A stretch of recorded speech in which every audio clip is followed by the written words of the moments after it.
Bonjour peuple de Dieu, c'est Pasteur Tito. J'espère que vous allez bien. Moi ça va. Mais l'heure est grave, je dois parler de quelque chose de sérieux. Il y a un an, je vous avais fait une vidéo sur le Snyderverse et j'aimerais revenir un peu sur ce sujet. Aujourd'hui, j'aimerais vraiment parler de Warner Bros. Donc, petite mise à jour. J'avais parlé il y a un an du fait que en 2017, le film Justice League était sorti. À cause de toutes sortes d'histoires, le film qui était sorti n'était pas le film que le réalisateur avait voulu sortir. Ils avaient fait venir un autre réalisateur qui avait terminé le film, mais les fans n'étaient pas contents. Finalement, ce réalisateur original, Zack Snyder, a pu sortir son film Zack Snyder Justice League en 2021. Et le peuple est heureux. Nous avons aimé le film, la critique a aimé le film. Le hashtag Restore the Snyderverse a marché. Après ça, en fait, les fans ont dit, oh, dans ce cas, Restore the Snyderverse, restaurer l'univers de Snyder, que les autres films qui étaient prévus puissent sortir. Et là, non, la société qui gère ces films, Warner Bros, a refusé et est en train de faire toutes sortes d'histoires pour... Déjà, ils ont essayé de bloquer le film que le film sorte. Ils n'ont pas fait de promo pour ce film. Ils ont essayé de cacher les chiffres et ils bloquent la suite en fait du projet. Alors, je pense que ce sujet de Warner Bros est très intéressant. C'est une étude de cas hyper intéressante pour les églises et pour les pasteurs. Je vais vous donner quelques petites leçons que j'en tire. Je pourrais en parler pendant 1 heure, 2 heures, 3 heures, 4 heures parce que je suis hyper, méga passionné par la chose. Mais voilà, si cette vidéo vous plaît, partagez-la à votre pasteur, partagez-la à votre leader, partagez-la à votre boss. C'est une vidéo de leadership, c'est parti. Tout d'abord, connaître ton but. Pourquoi est-ce qu'on est là? Pourquoi est-ce que mon organisation, mon entreprise fait ce qu'on fait? Une entreprise telle que Warner Bros, leur but, c'est de faire de l'argent. Certains vont dire, non, c'est de faire des bons films. Non. Leur but, c'est de faire de l'argent. D'ailleurs, un truc que vous allez remarquer, c'est que dans le milieu du cinéma, les executives, ceux qui travaillent dans les bureaux et qui prennent les décisions, c'est pas des gens du cinéma, c'est des gens qui ont étudié le business et qui sont là pour du business, pour faire de l'argent. Les films d'ici ont rapporté beaucoup d'argent, les films de Snyder ont rapporté beaucoup d'argent. Et c'est ça qui choque en fait le peuple, c'est que ils ont rapporté l'argent, alors pourquoi est-ce qu'on les arrête? C'est comme si Warner, d'un certain côté, a oublié son but. Mais ça nous amène à un autre point aussi, c'est qu'il faut connaître son organisation. Parce qu'en fait, dans l'organisation de Warner, il y a plusieurs divisions à l'entreprise. En fait, Warner appartient à AT&T. AT&T, c'est une entreprise de télécommunications qui a plein de trucs. Hein. Mais dans Warner, en fait, il y a Warner Media, qui s'occupe de tout ce qui est média Warner. Il y a DC Entertainment, qui s'occupe de tout ce qui est DC Comics, les comics, les dessins animés, etc. Mais aussi partiellement des films. Et il y a HBO Max, qui s'occupe, c'est leur Netflix, en fait, leur compagnie de streaming. Et le problème, c'est que ces trois divisions sont indépendantes, plus ou moins, et c'est pas comme s'il y en a un qui est au-dessus de l'autre. Et donc, dans ce combat pour le Snyderverse, HBO Max est avec Zack Snyder, les deux autres sont contre Zack Snyder. Donc, il y a des luttes internes dans l'organisation qui font que personne ne peut arriver à prendre une décision. Connaître son organisation. Dans ton église, comment est-ce que ça fonctionne? Est-ce qu'il n'y a pas un système qui est mis en place qui fait que les ministères sont en lutte les uns avec les autres? Est-ce qu'il n'y a pas un système qui est mis en place qui fait que personne ne peut décider au final et qui fait qu'on se retrouve dans des situations absurdes, dans des décisions absurdes, dans des problèmes absurdes? DC, à cause de ça, a perdu. DC et Warner, en fait, ont perdu un gros marché, ils ont perdu un gros projet. Aussi, ce qui se passe quand je parlais de connaître son but, c'est que, est-ce que le but, c'est que l'organisation gagne ou c'est que les individus gagnent? Dans ce cas-ci, précisément, ce que moi je suspecte, c'est que les exécutifs qui sont au sommet de Warner Media et de DC, ils ont leurs bénéfices dans des contrats à venir. Ils ne vont pas toucher de bonus, ils ne touchent pas de bonus dans le Snyderverse. C'est pour ça qu'ils veulent s'en débarrasser et faire de nouveaux films dans lesquels eux, leurs noms seront dans les contrats et ils pourront dès lors gagner un bénéfice. Donc je ne vais pas m'étendre là-dessus. Déjà, je ne me connais pas à fond, mais on prendrait des heures à parler dessus encore une fois. Connais ton industrie. Comment est-ce qu'on fabrique des films? Comment est-ce que cette industrie du cinéma fonctionne? Ce qui se passe actuellement dans l'industrie du cinéma, c'est que, notamment à cause de Covid, les cinémas ne tournent plus. Il n'y a plus de DVD. Maintenant, c'est la guerre du streaming. C'est Netflix contre HBO Max contre Disney+. Et par rapport à ça, Warner, encore une fois, ne comprend rien. C'est que vous pouvez, avec la guerre du streaming, il faut même, c'est pas seulement on peut, mais il faut sortir beaucoup de contenu. Donc c'est pas oui mais on veut sortir ce film mais pas celui-là et puis on attend. Non, maintenant il faut que vos plateformes soient pleines de contenu parce que les gens sont à la maison en train de s'ennuyer et ils veulent regarder des trucs. Donc vous pouvez sortir plusieurs films, vous pouvez sortir un univers, vous pouvez sortir une multiplicité de médias. Et alors il faut connaître son industrie. On dirait que Warner ne connaît pas son industrie. Par rapport aux églises, qu'est-ce qu'une église est censée faire? C'est quoi l'industrie de l'église? Comment ça fonctionne? Il y a un ministère des jeunes, ministère de la musique, ceci, cela, ministère de bienfaisance, les dames, les hommes. Comment fonctionne l'industrie de l'église? Comment une église doit fonctionner dans son industrie, en fait? Qu'est-ce qui fait qu'une église marche? Qu'est-ce qui fait qu'une église est productive? Qu'est-ce qui fait qu'une église va de l'avant? Il faut connaître son industrie, il faut étudier les choses. J'ai mes notes aujourd'hui parce que je suis tellement fâché que j'ai dit non, aujourd'hui je ne vais pas improviser, aujourd'hui je vais faire des notes. Connaître ta team. Comme je vous ai dit, dans leur team, c'est comme s'il y a des gens qui veulent leur avantage personnel et qui ne veulent pas l'avantage de l'organisation.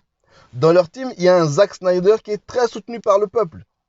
Joue de ça. Un leader doit savoir jouer de ça, connaître sa team. Quels sont les gens qui parfois il faut virer? Ce qui est bien possible aussi avec Warner, c'est que à cause des contrats, certaines personnes ne sont pas virables. Et parfois, tu ne pourras pas mettre les gens à la porte. Parfois, tu ne pourras pas suspendre. Parfois, tu ne pourras pas chasser. Notamment si c'est dans l'église, parce que c'est le peuple de Dieu.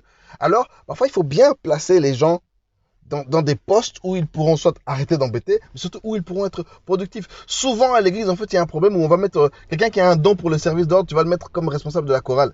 Non, c'est normal que les choses n'avancent pas, en fait. Prends-le, mets-le à sa place. Et aussi, parfois, certaines personnes qui veulent trop se focaliser sur non, mais moi, la chorale, alors que il se peut que c'est peut-être l'occasion de créer une chorale d'évangélisation qui va sortir un peu de l'église et aller faire autre chose. Et que la chorale qui reste, soit celle qui reste, et cette personne, tu la places dans ce nouveau projet. Donc, connaître sa team, c'est super important. Dans leur team, DC, Marvel, ils ont The Rock, ils ont signé The Rock, Dwayne Johnson, la plus grande star actuelle. Ils l'ont signé, il veut travailler avec Snyder, mais non, ils négligent ça. Ils ne comprennent pas leur team. The Rock, Henry Cavill qui joue Superman, ils ont envie de jouer ensemble. Non, DC ne comprend pas ça. C'est ridicule. Connais ton marché, le marché dans lequel tu te trouves, le marché dans lequel Warner se trouve. Là, pour l'instant, dans ce cas précis de DC Comics et des films DC et de Snyderverse, c'est le marché des films et des séries de super-héros. C'est une bulle en soi, à part, d'un certain côté, à part du marché du film. Et ce qui se passe dans ce marché, c'est que dans le cinéma, dans les films et dans les séries, Warner doit comprendre que Marvel n'est pas son concurrent.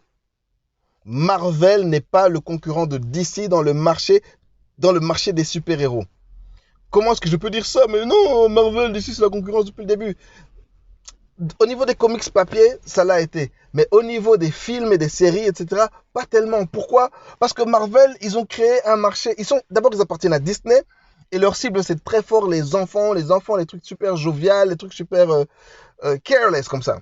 Alors que DC a établi un univers beaucoup plus sérieux. Beaucoup plus sérieux. Le public de DC, la part de marché de DC, c'est un public plus adulte, plus sérieux, qui a aussi plus d'argent, en fait. Et aussi, un truc qu'ils ne réalisent pas, c'est que je pense que personne de normal ne se dit, oh non, le dernier Iron Man était bien, donc je vais pas aller voir Superman. Non! Si Iron Man était bien, je suis hypé pour les super-héros, j'ai envie de voir Superman. Marvel n'est pas la concurrence. La concurrence, c'est d'autres types de films. Quelqu'un va se dire, moi, je préfère les films de super-héros. Je vais seulement aller voir les films de super-héros. J'ai pas envie d'aller voir de films dramatiques. Vous voyez, c'est beaucoup plus nuancé que ça, mais connaître le marché dans lequel tu te trouves. C'est quoi le marché de l'église? Est-ce que l'église d'à côté, c'est mon concurrent ou est-ce que l'église d'à côté, c'est mon partenaire? Quand une église gagne, toutes les églises gagnent. Est-ce que les ministères à l'intérieur d'une église sont des concurrents ou bien ce sont des partenaires? Quand un ministère gagne, c'est toute l'église, c'est tout le monde qui gagne. Connaître son marché, c'est important. Connaître son produit. Encore une fois, je viens de vous le dire, DC est plus connu pour des thèmes sérieux. Les personnages de DC sont hyper sérieux depuis la conception, alors que les personnages de Marvel sont plus farfelus depuis le début. Spider-Man a toujours été très imparfait, les X-Men ont toujours été très imparfaits. Les personnages de DC, ils ont un côté très lisse, très parfait, presque sans défaut. Et c'est ça le produit de DC. Mais en plus de ça, un truc que ces clowns de Warner Bros. Négligent, c'est que DC Comics, c'est pas seulement DC Comics. Hein, comment ça? Il y a des années, DC avait lancé une politique de racheter des maisons de comics. Donc, DC Comics avait racheté Fawcett Comics. Quand vous voyez Captain Marvel, Shazam, c'est pas DC Comics en tant que tel, c'est Fawcett Comics, c'est tout un univers à part. Ils ont racheté Charleston Comics, donc des personnages comme Blue Beetle, c'est Charleston Comics. Ils ont Wildstorm. Les fans de comics, vous savez de quoi je parle. Wildstorm, c'est tout un univers à côté. Wildstorm, c'est les Wildcats. Ils ont leur team de super-héros qui s'appelle les Wildcats, qui sont super. Il y a des trucs de dingue à faire avec ça. Il y a une team qui s'appelle The Authority. C'est un concept assez spécial où, voilà, on va pas s'attarder dessus, mais il y a de quoi faire. Ils ont tous ces sous-produits avec lesquels ils pourraient lancer toutes sortes de choses, mais ils sont en train de se tirer dans les pattes pour Batman, Superman, oui, Batman, Superman. Un truc qu'ils ne comprennent pas par rapport à une différence de produit fondamentale entre Marvel et DC, c'est que DC a le multiverse. Ça, c'est le truc que je dis depuis des années. Ils ont voulu copier Marvel en créant un univers cohérent. DC n'a jamais eu ça, même dans les comics. Ils ont toujours eu un multivers, un multiverse, avec plusieurs Superman, plusieurs Batman, plusieurs réalités. Tout ce qu'ils avaient à faire, c'est de dire que les séries, c'est un univers. Les séries Arrow, Flash, c'est un univers. Les films de Snyder, c'est un autre univers. Et ils peuvent se croiser. Et vous savez quoi, ça fait des années que je le dis. 2020, ils font leur convention DC Fandom. Et finalement, ils annoncent, ah oui, en fait, c'est un multiverse. Et c'est là où l'année passée, le Flash des films est passé dans le crossover de Flash des séries. C'est tout ce qu'ils avaient à faire depuis toutes ces années. La réponse à leur problème était entre leurs mains depuis le début. Mais les exécutifs qui ont racheté DC Comics, qui sont les chefs de tout ça, ne comprennent même pas. Ils ne savent même pas quel produit ils ont. Cher peuple de Dieu, chère église, cher pasteur, cher leader, quel est ton produit? Quelles sont vos forces? Toutes les églises ne doivent pas avoir une chorale super. Toutes les églises ne doivent pas être focalisées sur la mission externe. Toutes les églises ne doivent pas être focalisées sur le ministère des jeunes. Quelles sont vos forces? Quels sont vos produits? Qu'est-ce que vous avez entre les mains? Qu'est-ce que les gens que vous avez au milieu de vous sont capables de faire? Quelles sont les ressources financières, les ressources physiques que vous avez qui peuvent faire quelque chose de différent des autres? On essaie de copier les autres. DC a essayé de copier Marvel, alors que DC n'a jamais été Marvel. Un truc qui est fou aussi avec leurs produits, c'est que DC ont des dessins animés et des séries que les gens regardent depuis des années. Tout le monde connaît Superman et Batman. Toute une génération a grandi avec le dessin animé de Justice League, a grandi avec maintenant, il y a une génération qui a grandi avec Flash, avec Arrow. Donc il y a plein de personnages que tout le monde connaît. Ils n'ont pas à faire comme Marvel qui a dû introduire Thor, qui a dû présenter Iron Man, qui a dû présenter Hawkeye. Des personnages que personne ne connaissait, alors que les personnages d'ici, tout le monde les connaît. Et ils ont voulu copier des gens que personne ne connaissait. Peut-être que tu as une église de 50 personnes, mais qu'est-ce que vous avez que les autres n'ont pas? Qu'est-ce que Dieu a mis entre vos mains que les autres n'ont pas? C'est ça qui est super important de savoir. Connais ton public maintenant. Le public d'ici était un public composé de hardcore fans qui ont loué des avions pour faire de la pub. Ils ont fait des trucs fous et ils ont déçu leur public. Ils ont nié leur public, ils ont négligé leur public. À un moment, le hashtag Restore the Snyderverse était le premier sur Twitter pendant des jours. Non, ils n'ont pas compris leur public. Encore une fois, leur public est un public qui notamment a grandi avec ces dessins animés depuis 1990, le dessin animé Batman, le dessin animé Justice League, le dessin animé Teen Titans, le dessin animé Young Justice. Des générations, depuis que je suis enfant, il y a des enfants qui grandissent avec leurs dessins animés, ce qui n'est pas le cas pour Marvel. Ils ne connaissent pas leur public. Quel est ton public? Quel est le public de ton église? Qui sont les personnes qui viennent vers ton église? Pourquoi est-ce qu'ils viennent dans ton église? Ils sont attirés par quoi? Connais ton public, ne regarde pas ce que font les autres. Et finalement, connais ton époque. Et là, c'est encore un truc où Warner est complètement foiré. Connais ton époque.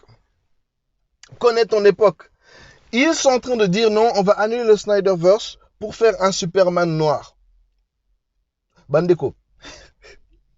Personne ne veut de ce Superman noir. Je suis un noir, je suis un fan de DC depuis maintenant plus de 20 ans.